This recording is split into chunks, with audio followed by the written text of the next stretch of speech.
I want to push my point about the tactical benefits of pushing for a Clinton landslide over a third-party candidate on the left. Liberal Democrats are not going to be granted an audience in a Clinton administration. They're not. They will be completely ignored, marginalized. Um, as I've pointed out a few times, I believe that the Clinton administration will, in policy and substance, most resemble the Bush administration. And it's going to, not only will they not be granted an audience, but she will treat them with contempt, right? They will be completely ignored, and she will take pleasure in poking sticks in their eyes, kind of thing. She hates liberals.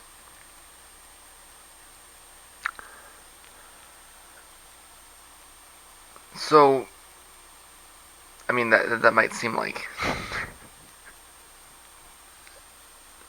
it doesn't make any sense to support her, except that the bigger the majority, the more room the party has to fracture.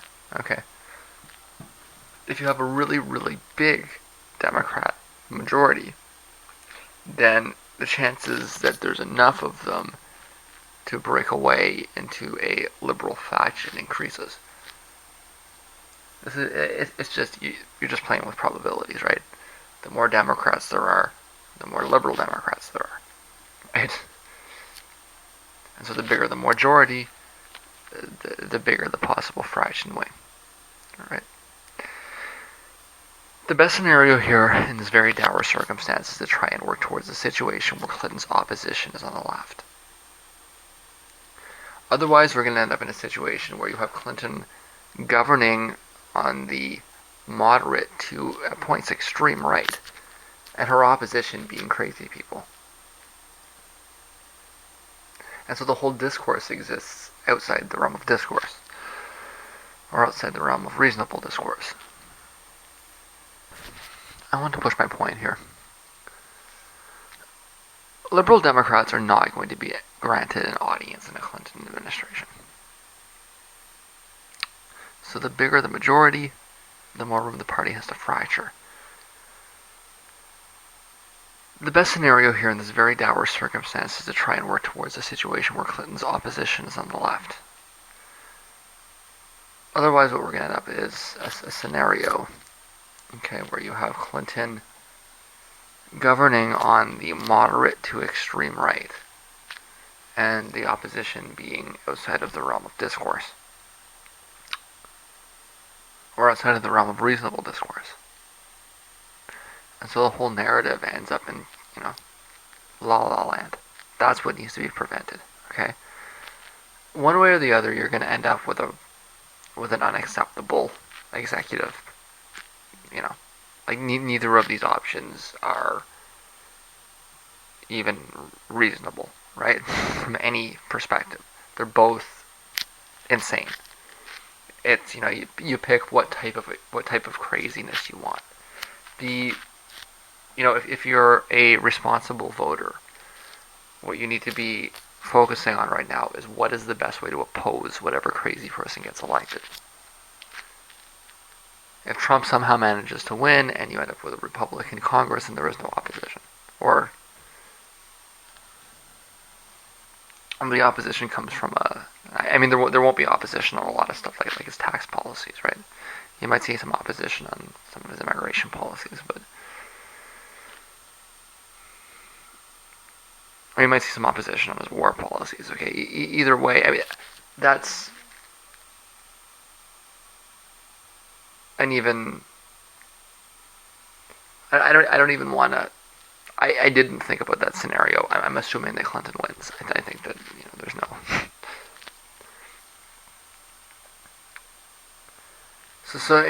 Do you want the opposition to Clinton to be on the crazy, the loony right, or do you want to try to create a liberal party on the left to oppose her, right? Because she's going to govern on the right, and she's going to govern very far on the right. So how do we create a situation where the people that are arguing against her are to her left.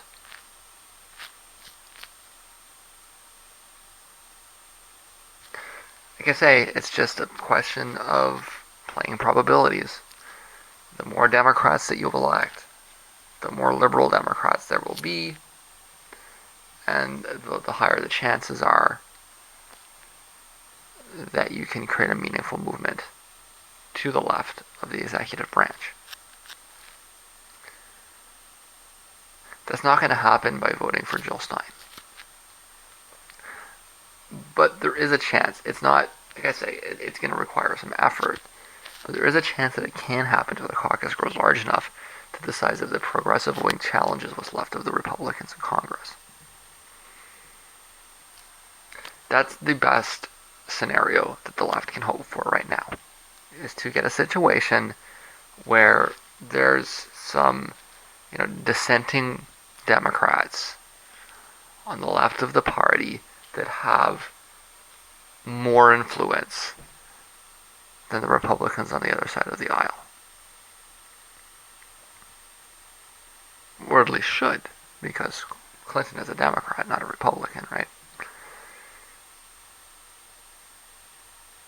And if it can get big enough, if you can create a new party out of that, if you can force Clinton to have to rely on the Republicans to pass budgets, and she will, right?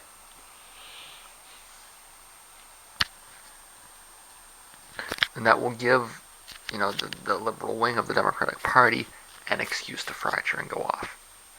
Now, there's lots and lots of hypotheticals here. Are they going to want to do that?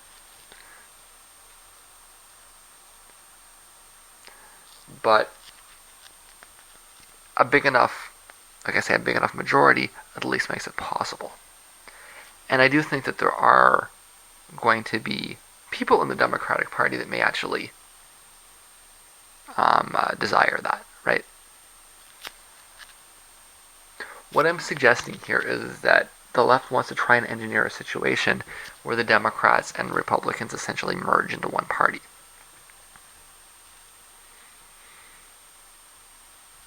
I have a lot of bad things to say about Hillary Clinton, not many good things to say about her. But do I think that she would ultimately rather have an opposition on her left than on her right? I do.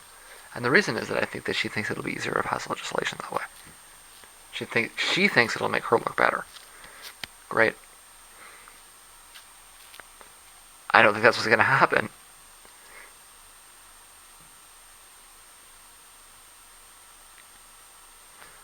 It's a hard, long slog one way or another, and Trump is a historically bad candidate that could destroy his party's future. So I really think the left is better off taking the opportunity to try and get rid of the Republicans once and for all than pouting about the lack of options. This is an opportunity they have. They'll probably never have it again. Or at least not for a long time. To make a temporary alliance with the Democrats to wipe them down. Now I know, how many times have you heard this? Temporary alliance. This is a different situation because Trump is so bad. They've never been in a situation this bad.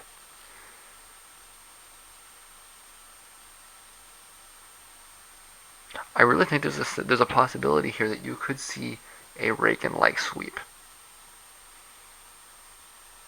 In the end, Trump could win like 5 states.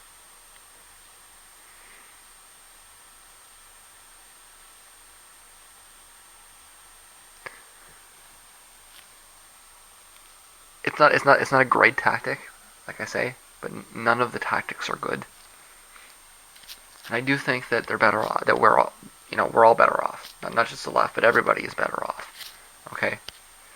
And just in doing everything they can, as bad as Clinton is, I'm not,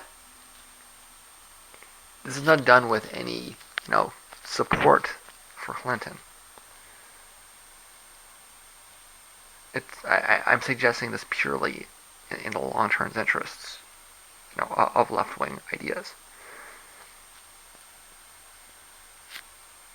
The historic opportunity to annihilate the American right, I don't think should be squandered. I think that should be jumped upon. And that everybody on the American left through the whole spectrum should be looking at the situation and saying, holy shit, we can actually take them out. The hard part comes after that, right?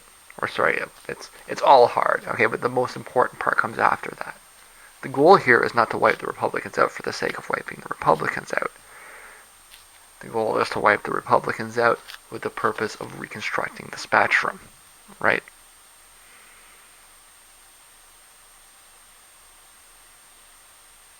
And so this only makes sense if it's followed by immediate, like, hard pushing for a split in the Democratic Party, like within the day after inauguration. Okay, there has to be huge lobbying, huge pressure to try to break the Democrats apart before they even vote.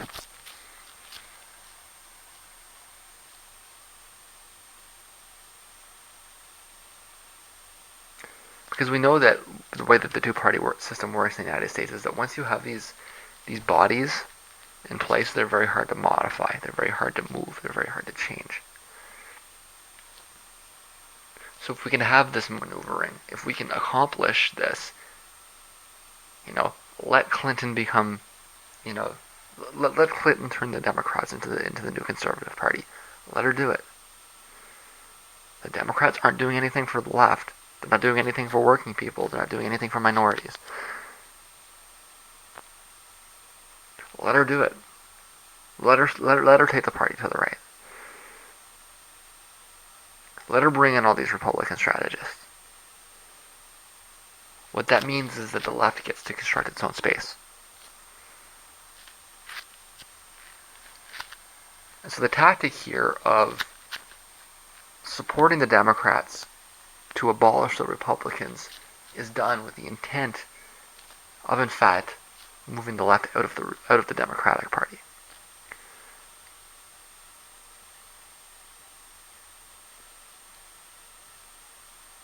What is the other option? You're going to vote for the Green Party and split the vote?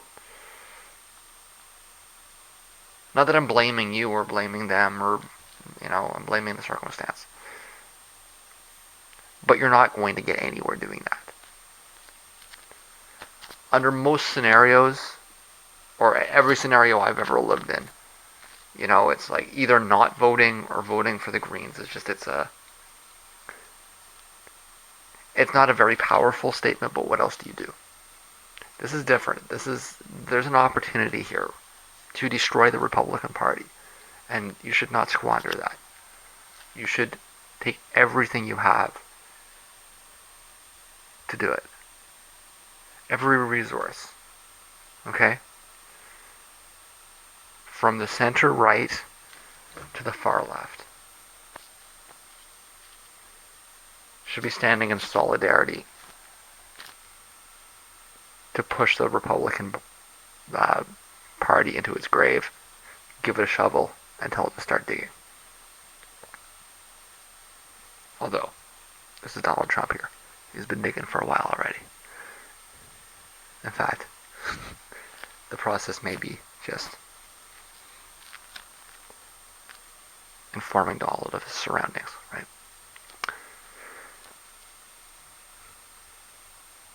So the best way to help the Greens this election is not to vote for them, okay, but to get the biggest Democratic Party majority possible, and then once that's in place, once the Republicans are pushed out, then get as many Democrats as you can to defect. Yeah, it's hard. All of the options are hard. This one's more likely.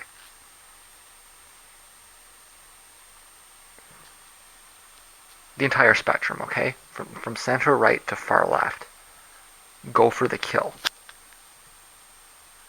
Show no mercy, because they would show none to you. There's an article up here from Robert Reich where he reacts cynically to news that of a Clinton landslide. What's more interesting to me here is that Robert Reich claims that he's getting insider information from Democratic pollsters saying that their analysis that they are predicting an extreme landslide. When you hear it from Robert Reich, who has known Hillary Clinton by his own estimation for 50 years, um, you're getting information from the campaign, right? And from pretty close within it, right? When someone calls Robert Reich up, that's not a side staffer, right? These are the higher ups, right? And like I said, the more important part here is that he's kind of letting on that, okay, that yeah, the Clinton people think that they're very far ahead right now. But he's cynical about it. He's saying, you know, not much changes except that they get the Senate. I think it's still early, Bob. Put your cynicism aside for a bit. I mean, I'm not saying you shouldn't bring it back. If we get to November and it still looks like it's the same thing, then yeah. Right now it's early enough that a big enough sweep is possible. If the groups think that's in strong enough, like it did in '08, then that supermajority in the Senate is possible, and the House is possible. And I think the Mississippi Delta, possibly including Texas, is possible too. Like I say, I've been over this, I think that's the next place that falls. She could win Georgia, she could win Arizona, she could win North Carolina, South Carolina. Okay, the next part that starts falling, I think, is the Mississippi. It looks to me like she's probably going to win Missouri already, right? I mean, it's going to be close, but now I'm wearing my poli-sci hat right now. I don't have data. Okay, I'm not going to cherry pick a place on the graph and then create a regression analysis out of it, right? That would be stupid. What I'm doing is I'm looking at a situation from a poli-sci perspective, and I'm saying that this was what I think is going to happen. Which is, as valuable as my asshole, right? Sure. And I'm talking possibilities rather than certainties, but if these fluctuations you see on the graph spin out, I mean fluctuations like that, right? There is some possibility that the election could end up looking like that, right? That might be what November looks like, or what the rest of it looks like, right? With the election that day. But I think the long-term trend is pretty clear, right?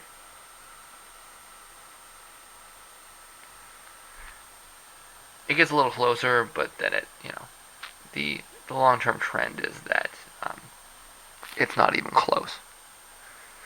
Rather, when I see a graph like that, I'm not gonna cherry pick that little bit here and then do a regression analysis and suggest that should go forward. I'm gonna look at the bigger picture, okay?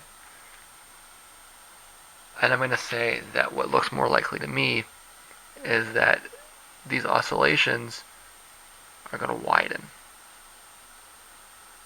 And in the end, it's gonna look more like this.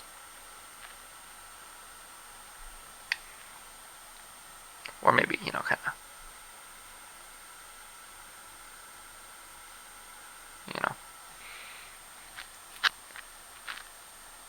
what's fluky are these little points here, right? That's the volatility. And if you're going to smooth it out, you're going to take them down. You're not going to pull them back in.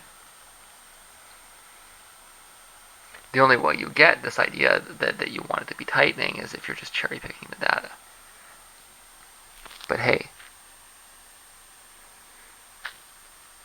if your model says that it should tighten, then you need to come up with disingenuous arguments to demonstrate the validity of your model. And then you're not operating on a scientific level. This is not empiricism anymore. You're not analyzing data. You're manipulating data to fit your model.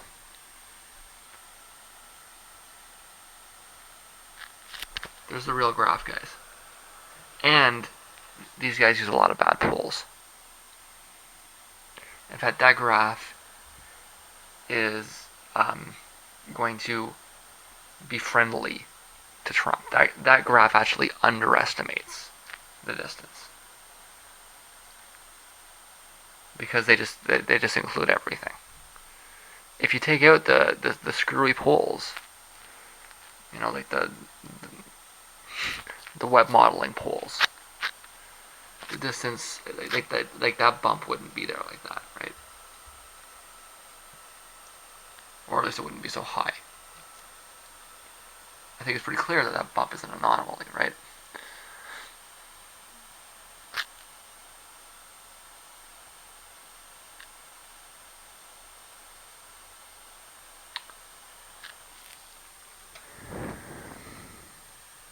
So, I mean, like, you want to tell me there's a trend line? No. Like I said, you'd have to just, like, if you ignore the rest of the graph and you focus just on that little bit there, and then you do a regression analysis on it, yeah. Like I say, next year you'll have 1,000% of the vote. It'll just keep going forever, right? I'm not exaggerating, that's literally what it did. He took that little bit there, okay, he plotted a regression on it, found a line of best fit, and then said it's just going to keep going like that, completely ignoring all of that.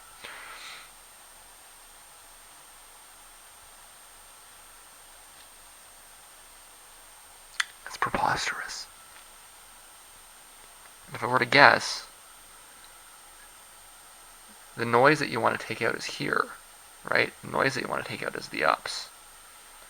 It's pretty clear that the longer term trend here is that there's a big distance, right? And so that's what you're going to see stabilize, is what you see here. And that's going to just open up. Once this noise here is smoothed out.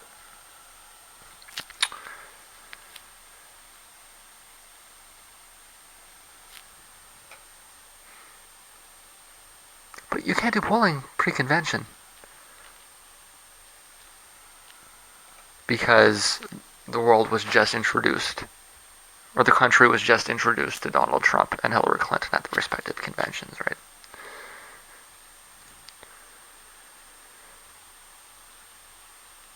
There's also an article here over at Time that is suggesting that a big landslide would help heal the country. Okay, that's not quite the argument I'm making, but I agree. And just, I mean, obviously to clarify, when I talk about the Republicans being wiped out, I don't mean that literally. To wake up on the day after the election and there to be absolutely zero Republicans. But if the Democrats play this right, they could be pushed down into the 20s. Let's be realistic here. Donald Trump is running in the 30s, right? Often. He's fluctuating, That's a two-person matchup. There's going to be at least 3 major candidates in this election. And Trump is running under 40. Often closer to 35. Pushing Trump down to, the high 20s isn't that unrealistic, right? And I think they could do it if they can build up enough of a backlash. And then after the election, it just kind of, once the damage is done, and it kind of, once people start dying, it starts fading down into the teens, and and then it's gone. They say that what they're saying is that a landslide would heal the country, let the Republicans, regroup and come back. I don't think that's what's going to happen. I think that the Republicans become a minor party, and the Democrats take over their place in the spectrum without going crazy like they did, and then another party comes up where the Democrats were previously. Because that's what Clinton wants. If the Democrats had another person in charge of the party right now, maybe not. But Clinton has been, for her entire career, trying to position the Democrats on the center right. She's bringing in Republican people. If you see a Clinton landslide, that's exactly what's going to happen. She's going to take over the whole space.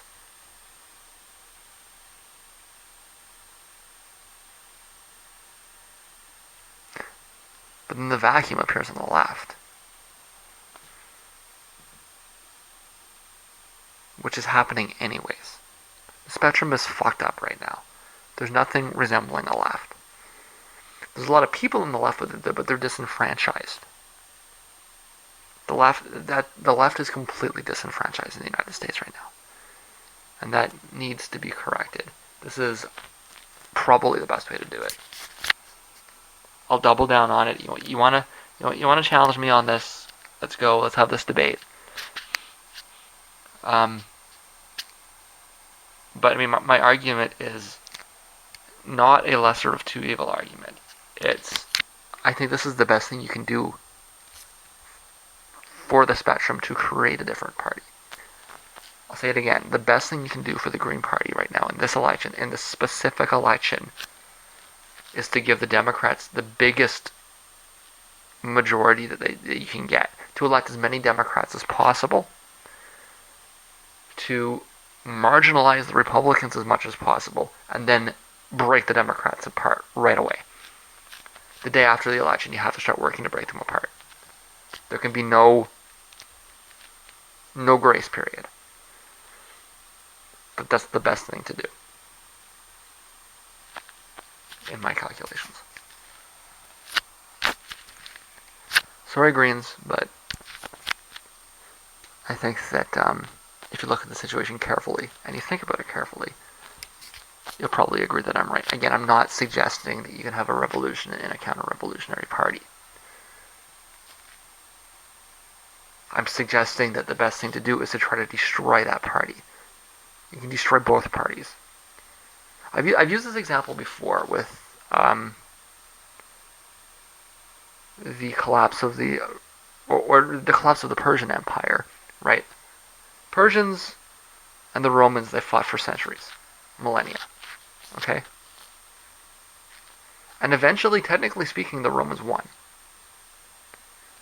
They sacked, was it Ctesiphon at the time? The Persian capital has changed so many times. And in fact, it's been in Iraq half the time. But, I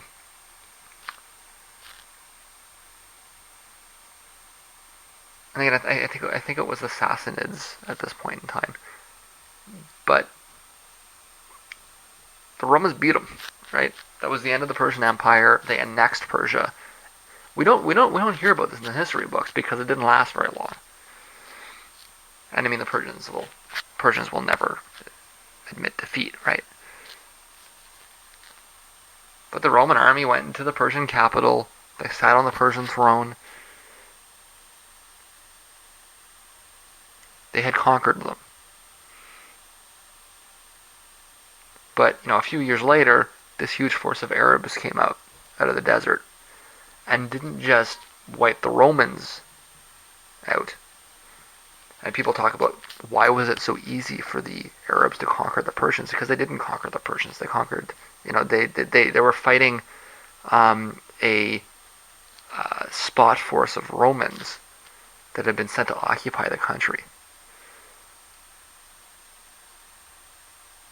And because they were so weak from all of this fighting with the Persians, the Arabs were able to take over half the Roman lands as well.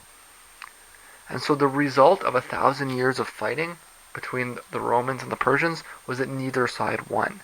They both lost. The Arabs won.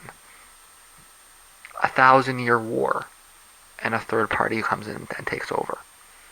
That's what I'm talking about happening here. The Democrats may destroy the Republicans for a few years. But in the process, they're going to lose their left flank. And the party that comes in and takes over gets the spoils of the blue states. for the foreseeable future. And the Democrats get pushed back into the Deep South, back to old glory. Does that sound like a good idea to you? Great. Vote for the Democrats then. This is four-dimensional chess. Chess in space-time. Okay, so it's about 8 o'clock in the morning, and we are gonna start the day fresh, even though I didn't really get a lot of sleep. We could have strung this away from yesterday, but we're not talking about that anymore. I had a little bit to eat. I'm just gonna get right to listening. I'm a little bit irritated with myself for the lack of productivity over the last couple of days. Although yesterday could have been better, but the nature of the day was a wash. I can't deny that there was. I mean, I was gonna lose some time yesterday, but what do you? I could have managed it better. I didn't. I can sit here and flagellate myself, or I can just keep going. So let's just keep going. Yeah, listening, coming out for the day, quite a bit of it. And I need to get over a hump. I have a flurry of things to do around the 1st. So let's get the open ear listening done, and then figure out what to do next. Like I say, I wish that I would have been more productive because I'd be a little bit further along at this point. But I'm gonna have to do some scheming once I get the listening done. I think we're starting to see the development of a new phenomenon. People that are actually convinced that their appearance entitles them to wealth. All you have to do is get beautiful, and the dollars will start rolling in. Don't go to school, kids. Go to the gym. It's kind of throwing me off a little bit, so where do I start? I mean, we've always had meatheads, right? You know, and shallow women and dumbass dudes. These have always existed, but they never seem to actually think that the way they looked, like they seem to see it the other way around, right? That by looking good you become wealthy. Like that didn't. I think this is new, so I don't know where to start, and I'm just kind of starting to get my head around it, really. It's gonna be a while before it kind of orders itself in my mind, I think. But I mean, it's a combination of things, right? It didn't come out of nowhere, and it's probably just getting started, from what I can see. But you've got like yoga and hip hop culture with Instagram, you know, and Calvinism, and Calvinism, yes, but I also mean the whole, you know, televangelist thing, right? It's all swirling together in this mess of hyper-capitalist narcissism. This may be a developing theme here on my vlog. As I encounter further examples and can unravel it in more detail, maybe it's a little bit different, right? Maybe you're used to watching vloggers kind of espouse these principles. I think I'm more interested in kind of maybe taking a step back and analyzing it from a distance, kind of trying to make sense of it, right? I'm a thinker more than I am a doer, right?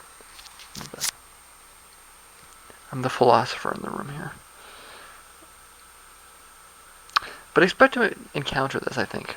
A hierarchy based on appearance, Instagram followers, and people that expect to be treated preferentially based solely on their looks. I don't want to say it's a rejection of merit altogether, so much as it's a perversion of it. In their minds, looking good is hard work. It's really the basis of their thinking. They worked hard at the gym and expect some kind of reward. It's not a question of whether there's a moral basis under it. It's who's doling out the rewards. Expect some kind of reward from what? From who? You know? I thought the society where we were based in was one of market exchange, where you create something and you exchange it for something.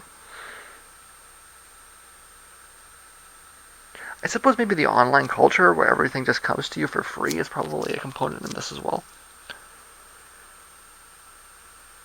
But what is this? Like, it's a rejection of markets in exchange for favor of God? Who or what is doling out the rewards here? The universe? Is it pantheism? A god here, but it's more like the god of Spinoza, right? But the actual truth is that I'm not sure you'd get a coherent answer if you tried. You're not going to get a discussion of Einstein here. All you're going to get is the idea that hard work should be rewarded. It doesn't matter if that work has any social purpose or greater good. So it's also a kind of a perversion of Calvinism. It's almost more like the idea of sacrificing something to the gods. The gym or the yoga studio is the new temple. The workout bench is the new altar. In return for hard work in the gym, they expect the gods to look favorably upon them. And so there's no concept of labor for society, right? There's a concept of the elect, but the only labor that's done is on the individual with no social purpose. That is less like Calvinism and more like sacrificing a fucking goat, right?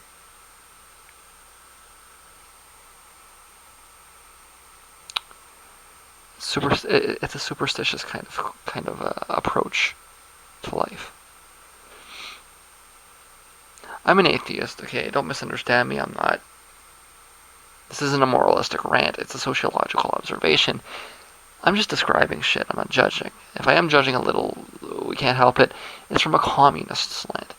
But I just for the first time understood the social utility of monotheistic attacks against paganism. This behavior is antisocial. As strong as my criticism of Calvinism are, at least there is some concept of social good. This is pure narcissism. Like I say, I'm still, these are just beginning thoughts of something that will probably develop a lot more over time. You simply can't trust anybody in a capitalist society. Okay, it's not human nature, but it's an unavoidable consequence of the economy we live in. To trust somebody is, by definition, to ask them to act against their self-interest. This is only feasible in a union of fools. The only way that a relationship can function in a market economy is through the certainty of mutually assured destruction upon dissolution. You need to have a deterrence. Any imbalance is exploitation, and hence any weakness is prostitution. Love is impossible in the presence of currency. Did I mention I was single? But this is the best reason to abolish capitalism. To reclaim the possibility of love. Oh, would you look at this?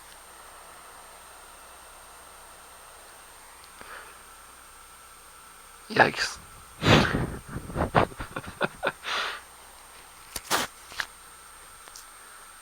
You guys are getting a little desperate, huh? Holy shit. But is it wrong? It's not wrong. Over here on the left, we've been saying this for years, okay? She panders so bad. And it's transparent. Nobody over here on the left can understand why they fall for it when it's so obvious. So it's not wrong. And, they had to do something like this. Okay, you look at the map, there's no path. They had to blow something up, okay? They had to do something like this. They had no choice. It's desperate, but you know, accept it, right? Yes, it's desperate. They had to be desperate. Desperate, creative, you know, same thing here, right? This is not the way to do it. This is utter foolishness, and it will backfire badly. Okay? It's not that it'll backfire with blacks, and it's not likely. Some polls have him at around 2% with blacks, right? He, in that sense, he might be thinking he's got nothing to lose. This is going to backfire with whites. And in fact, it's going to backfire with Southern racist whites. This whole strategy of Trump trying to appeal to minority voters. Okay, look at the Southerners that are voting for him. These are very poor, uneducated white people. They're not voting for Trump because he's got good economic policies. They're voting for Trump or they're not voting for the Republicans because the Republicans help them. They're voting for the Republicans because they're worked up, right? And for Trump to come up and say, no, she's a bigger bigot, you know what that does? That's a dog whistle. It's unintentional. But in the sense that they believe him,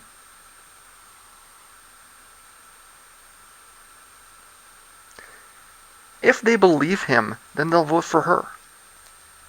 Because they want to vote for the biggest bigot.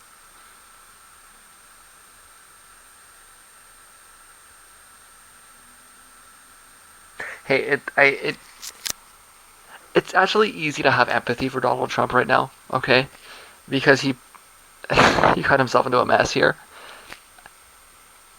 I don't think he realized just how fucked up the Republican Party is nowadays.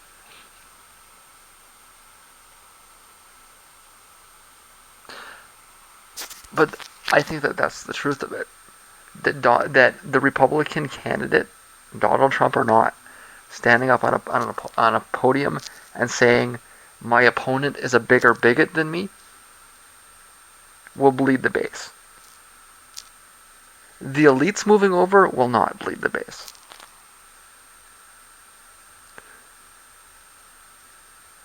The fact that he's not promoting conservative ideals, that will not bleed the base. Probably the only thing he could have done to convince Southern whites to vote for Clinton instead of him, I mean the specific type, right, is to tell them that she's a bigot, that she's a bigger bigot than him. Because that's their voting decision.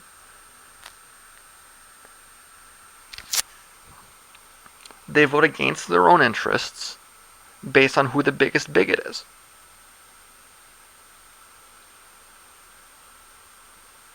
If you put 10 bigots in a room and you rank them from most bigot to least bigot, the biggest bigot would always win. Always, every time.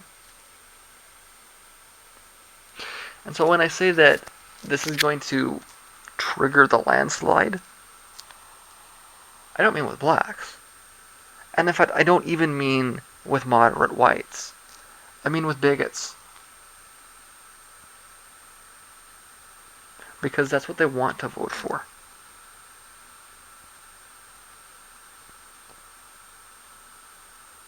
That's the dog whistle.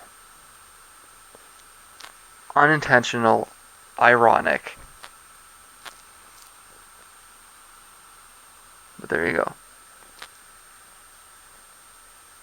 Donald Trump telling his base to go back to the Democrats because they're bigger bigots than him.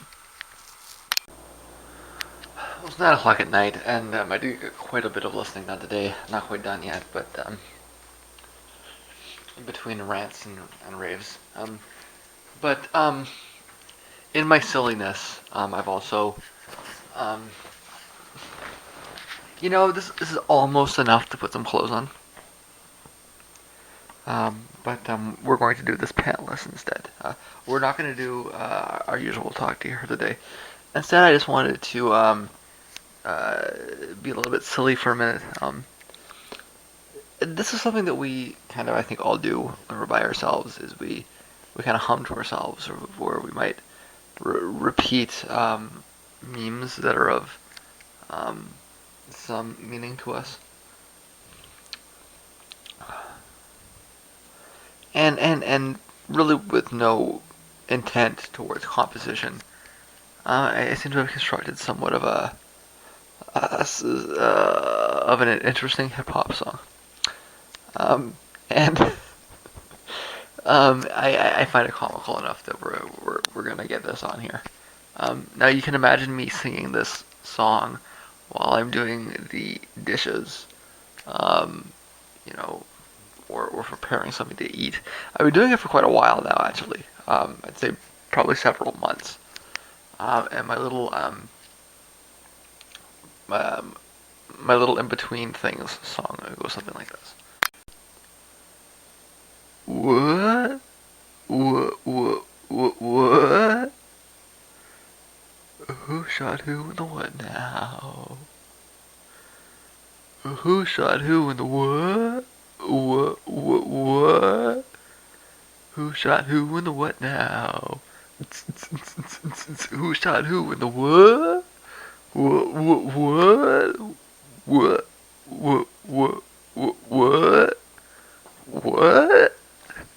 What? What? Who shot who in the what now? Who shot who in the what? What? What?